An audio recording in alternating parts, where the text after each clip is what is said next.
미정이 쏘아올린 작은 공이 커다란 변화를 이끌기 시작했습니다.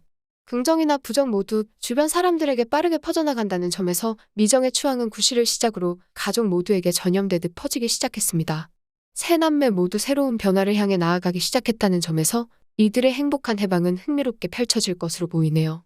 누군가에게 영향을 끼친다는 것은 자칫 문제를 만들어낼 수도 있습니다.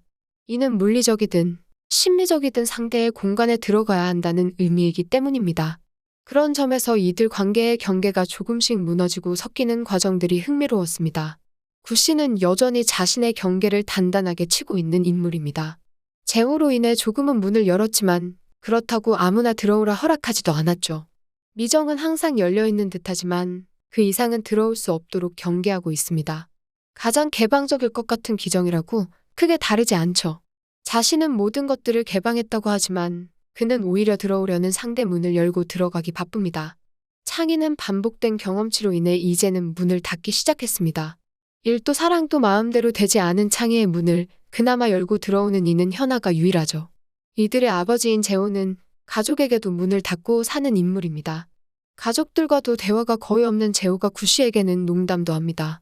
재호보다 더 강적인 구 씨가 받아주지 않아 어색한 상황이 만들어지지만 재호는 자신의 문을 활짝 열고 싶은 마음도 간절합니다. 어머니는 중재자를 자청하며 자신의 문이 존재하는지도 모르는 것처럼 살아갑니다. 창희는 구 씨에게 특별한 감정을 느끼기 시작했습니다. 단순히 넓이 뛰기를 잘해서만은 아닙니다. 알면 알수록 매력이라는 것이 존재하는 구 씨와 더 친해지고 싶었습니다. 그래서 특별한 잔을 선물로 준다며 술을 사오기도 했죠. 구 씨가 없어 직접 냉장고에 넣어두고 나서는 창희 눈에 파란 불빛이 마치 속삭이듯 그 방으로 이끈 것이 문제였습니다.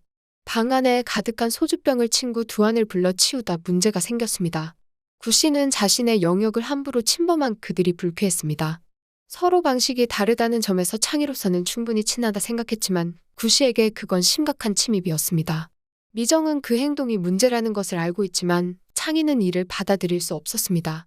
모두가 아는 술꾼 집에 빈병 치워준 것은 선이라고 생각하고 있을 뿐 동생의 말처럼 부탁하지 않은 일을 알아서 하며 타인의 치부를 들췄다는 생각은 하지 않았습니다.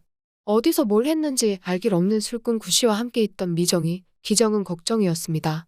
아무하고나 연애한다는 것은 자신이었지 너는 아니라며 구 씨와 가까워지는 것을 경계했죠.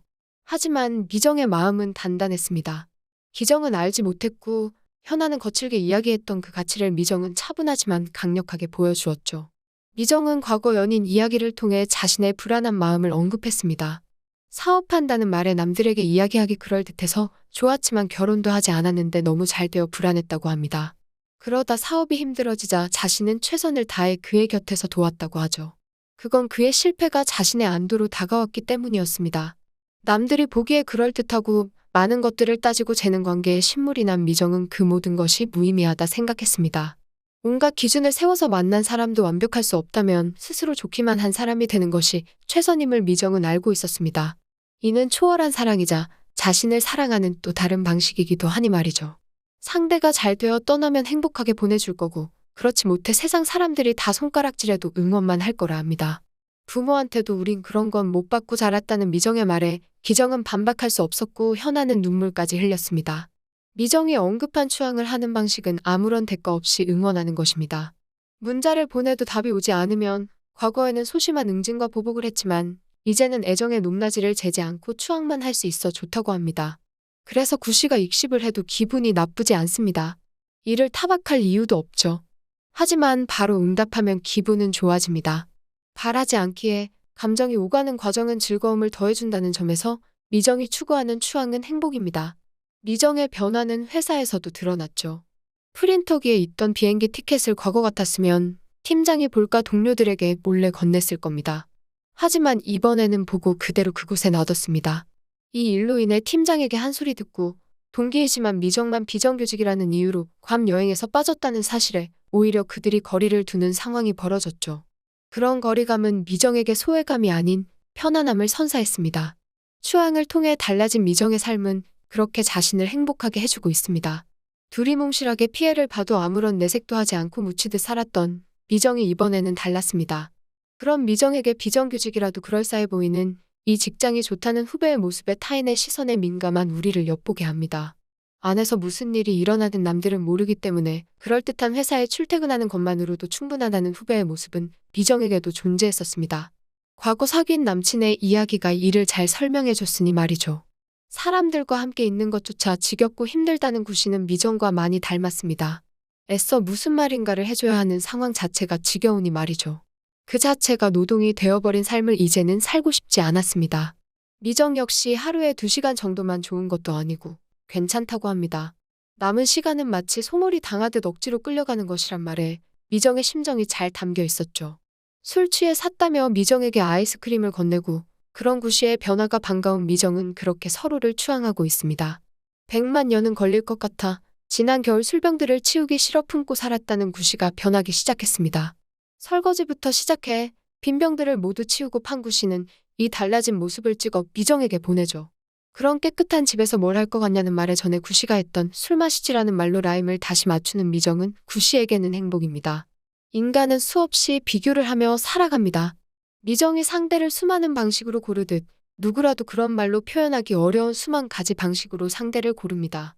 3억만 투자하면 한 달에 1,000만 원 수익을 거둘 수 있는 편의점 매장이 나왔어도 창의는 할 수 없었습니다. 옆자리 수다왕 정 선배는 이 사실을 알고 바로 아버지가 계약하며 차지했습니다. 이미 3개의 점포를 이런 식으로 차지해 사업자가 된 그를 사랑하겠다고 다짐합니다. 자신이 싫어하는 사람만 잘 되는 꼴을 더는 보기 싫다고 하지만 그 역시 상대적 박탈감이 만든 결과일 뿐이었습니다. 빚까지 내려 후덥지근한 은행 안에서 자신의 줄만 줄지 않고 앞자리 남자는 느릿느릿 온갖 통장을 가지고 시간을 보냅니다. 하루 종일 참았던 분노가 임계점에 다다른 창희에게 마치 기다렸다는 듯이 뒷자리 아저씨가 양보를 부탁합니다. 터질 것 같은 분노를 참고 양보한 그 아저씨는 통장에 5만 원도 없어 찾지 못하고 돌아섰습니다.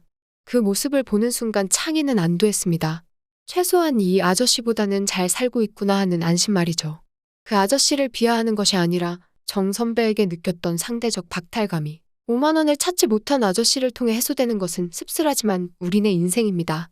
구씨가 과거 무엇을 하고 왜 여기에 왔는지 묻지 않겠다며 있는 그대로 추앙하겠다는 이들의 응원이 어디까지 이어질지 궁금합니다. 구씨가 한 것처럼 자신도 할 수 있다며 모두의 만류에서 시도하다 중간에 떨어진 창희는 가랑비 같은 존재로 살고 싶다고 합니다. 작은 행복들을 찾아가고 있는 구씨 휴대전화에 친구 문자가 들어와 있습니다. 구자경이라는 이름이 처음 드러나며 이제 숨어있지 않아도 된다며 움직일 타이밍이라는 연락은 새로운 변수로 다가옵니다. 미정이 아무런 미련 없이 보내주겠다는 말이 의외로 빨리 찾아올 수도 있다는 불안이기도 합니다. 과거로 돌아간 구씨 아니 구자경에게 시골 아이 미정은 하찮은 존재처럼 여겨질 수도 있습니다. 그들의 추앙은 이런 변화 속에서도 이어질 수 있을까요? 기정과 태은의 관계가 급격하게 발전하고 이름을 찾은 자경은 미정 가족 앞에서도 솔직해집니다. 가랑비처럼 그렇게 남들에게 젖어들고 싶다는 창희는 행복해질 수 있을까요? 추앙이 만들어낸 이들의 변화는 다시 경량이 닥칠 것을 예고합니다. 그 변화 속에서도 그들의 추앙은 행복을 지켜줄 수 있을지 다음 이야기가 궁금해집니다.